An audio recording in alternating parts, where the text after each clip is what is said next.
IPL cricket தொடரில் Chennai super Kings அணி சேப்பாக்கம் மைதானத்தில் விளையாடும் முதல் போட்டிக்கான டிக்கெட் விற்பனை தொடங்கியிருக்கிறது.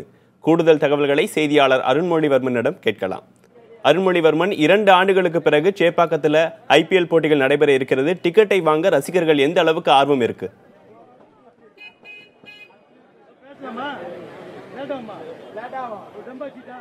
தினேஷ், 2 ஆண்டுகளாகவே கிரிக்கெட் ரசிகர்களாக இருந்தாலும் சரி, சென்னை ஆதரவாளர்களாக இருந்தாலும் சரி, எதிர்பார்த்து கொண்டிருந்த ஒரு விஷயம், ஐபிஎல் போட்டியில் எப்போது சென்னை அணி மீண்டும் திரும்பும், சென்னை சேப்பாக்கம் மைதானத்தில் எப்போது மஞ்சள் வர்ணம் பூசலாம் என்பதே.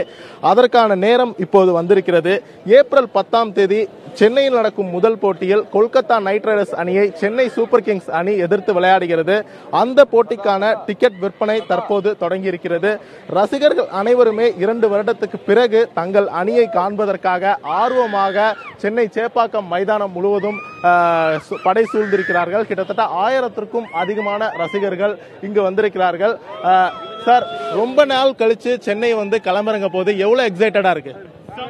ரொம்ப எக்ஸைட்டடா இருக்குது. இதுக்காண்டி தான் வெயிட் பண்ணிட்டு இருக்கிறோம். நம்ம காலைல 3 மணிலேருந்து வெயிட் பண்ணிட்டு இருக்கிறோம். இதுக்காண்டி தான் ரொம்ப எக்ஸைட்டடா இருக்கு. 2 வருஷம் கழிச்சு திருப்பி வரோம்னு சொல்லு, திருப்பும் வரோம் சொல்லு. இந்த வாட்டி கப்பு நாங்க தான் அடிக்கிறோம். எங்க தலை சிஎஸ்கே டோனிக்காக இந்த கப்பு நாங்க தூக்குறோம். சின்ன தளபதி ரைனா இருக்காரு, கவலையே இல்ல. யார் வந்து அச்சு தூக்கி திம்சம் பண்ணுவோம். தலை, எவ்வளவு நேரமா தலை நின்றுட்டு இருக்கீங்க?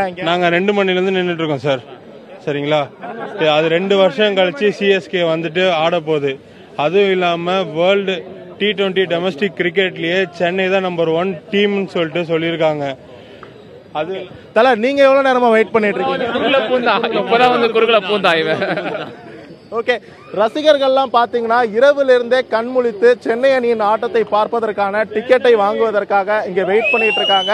குறிப்பாக பார்த்தோம்னால் இந்த முறை குறைந்தபட்ச டிக்கெட் வந்து 1300 ரூபாயாகவும் அதிகபட்ச டிக்கெட் 6500 ரூபாய்க்கும் விற்கப்படுது.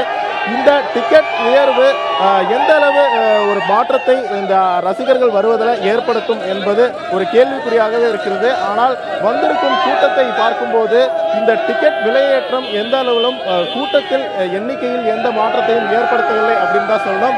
சார், இப்போ வந்து டிக்கெட் வந்து 1300 ரூபாய் குறைந்தபட்ச டிக்கெட்டே வந்து நிர்ணயிச்சிருக்காங்க. இதை எப்படி பாக்குறீங்க? எவ்வளவு கஷ்டமா இருக்கு? இந்த ஜிஎஸ்டின்னு சொல்றாங்க சார், அதனால தான் 1300 ரூபாய் ரேட் இருக்குது. லாஸ்ட் டைம் பாத்தீங்கன்னா 750 ருபீஸ், இப்போ 1300 சொல்றாங்க. ஆனால் நாங்கள் தீவிர சிஎஸ்கே ஃபேன்னால வேற வழியில் வந்து தான் வரும். 1300 ஓகே ஃபைன்.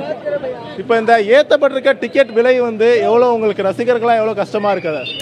ரொம்ப கஷ்டமா இருக்கு. நார்மல் பீப்புளெலாம் வந்து பார்க்க முடியாது.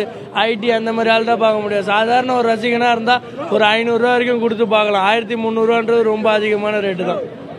இப்ப 1300 ரூபாய்க்கு டிக்கெட் விக்குது. அப்பயும் கிரவுண்ட்ல வந்து உங்க எல்லாரும் பாப்பீங்களா? எல்லா மேட்ச் கண்டிப்பா பாப்போம். தோனிக்காக பாப்போம். கண்டிப்பா தோனி ஃபேன்ஸ். தினேஷ், நீங்க சொன்னதை கேட்டிருப்பீங்க. டிக்கெட் விலை உயர்ந்தாலும் நாங்கள் சென்னை அணி களத்தில் இறங்கி விளையாடுவதை கண்டிப்பாக களத்தில் வந்து பார்ப்போம் என்று ரசிகர்கள் மகிழ்ச்சியாக தெரிவிக்கின்றனர். அருண்மொழிவர்மன், டிக்கெட் விலை உயர்வுங்கிறது ரசிகர்களில் எந்த தொய்வையும் ஏற்படுத்தலன்னு சொல்லியிருக்கீங்க. ஆனால் டிக்கெட் விலை உயர்வுனால வழக்கமான கூட்டத்தை விட கம்மியா இருக்கா, இல்லை எப்படி இருக்குங்க அருண்மொழிவர்மன்?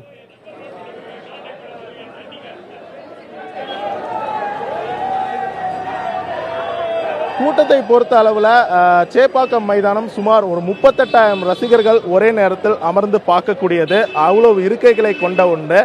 அந்த அளவில் பார்க்கும்போது 6000 டிக்கெட்டுகள் கவுண்டரில் இன்று விநியோகிக்கப்படுகிறது. 6000 டிக்கெட்டுகளை வாங்குவதற்கூட அதிகமான ரசிகர்கள் தான் இங்கே குவிந்திருக்காங்க. கிட்டத்தட்ட 3000-4000 ரசிகர்கள் இந்த பகுதியில் மைதானத்தை சுற்றி தற்போது சூழ்ந்திருக்காங்க. எல்லா ரசிகர்களுமே வந்து டிக்கெட் விலை உயர்ந்தாலும் அவர்களுக்கு அனைத்து போட்டிகளையுமே வந்து மைதானத்தில் பார்க்கணும் அப்படின்ற ஆவலோடு இருப்பாங்க. இந்த 1300 ரூபாய் விலையேற்றம் அப்படின்றது அவங்க அனைத்து போட்டிகளையுமே மைதானத்தில் வந்து காண முடியுமா அப்படின்ற ஒரு கேள்விக்குறியை ஏற்படுத்தியிருக்கு.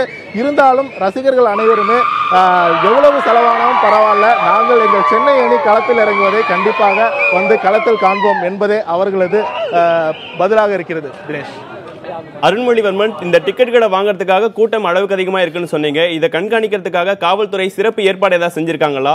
அது குறித்து சொல்லுங்க அருண்மொழிவர்மன்.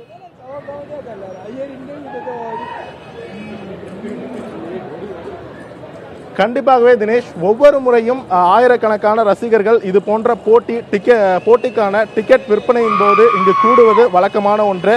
அந்த நேரத்தில் டிக்கெட் விற்பனை சரியாக நடக்க வேண்டும், எந்த ஒரு சலசலப்போ அல்லது பிரச்சனையோ ஏற்படக்கூடாது என்பதற்காக அதிக அளவில் இங்கு பாதுகாப்பு பணியில் காவல்துறையினர் ஈடுபடுத்தப்படுவார்கள்.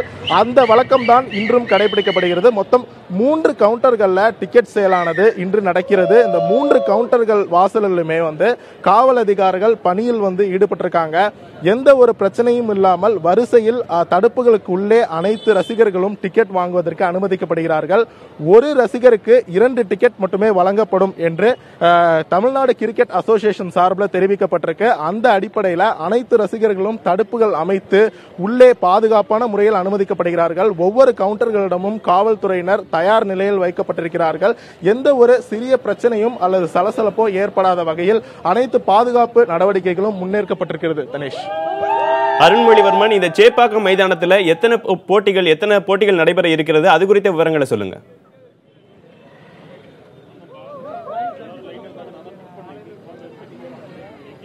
தினேஷ், ஐபிஎல் போட்டியை பொறுத்தவரையிலும் ஒரு அணி 14 போட்டிகளில் பங்கேற்கும். அதில் 7 போட்டிகள் சென்னையின் சொந்த மைதானத்தில் நடக்கும். மீது 7 போட்டிகள் ஆப்போனன்ட்ஸோட சொந்த மைதானத்தில் நடக்கும். இதில் 7 போட்டிகள் சென்னையில் நடைபெற இருக்கு. அந்த 7 போட்டிகளில் 3 போட்டி பகல் ஆட்டங்களாகவும் மீதி 4 போட்டிகள் பகலிரவு ஆட்டங்களாகவும் நடைபெற இருக்கு. சென்னை அணி முதல எதிர்கொள்ள இருக்கிறது ஏப்ரல் 10ஆம் தேதி கொல்கத்தா நைட் ரைடர்ஸ் அணியை. அந்த போட்டி பகலிரவு ஆட்டமாக 8 மணிக்கு தொடங்க உள்ளது. அந்த போட்டி வருகிற ஏப்ரல் 10ஆம் தேதி இங்கு சென்னை அணி நீண்ட நாட்களுக்கு பிறகு இறங்குவதால் சிறிய ஒரு விழா நடத்தப்பட்டு அதன் பிறகு அந்த போட்டி தொடங்கும் என்று தமிழ்நாடு கிரிக்கெட் அசோசியேஷன் சார்பில் தெரிவிக்கப்பட்டிருக்கு. நீண்ட நாட்களுக்கு பிறகு சென்னை அணி களமிறங்குவதால் முதல் போட்டியை எப்படியாவது கண்டுவிடணும் அப்படின்னு ரசிகர்கள் அனைவருமே மைதானத்தை சூழ்ந்திருக்காங்க.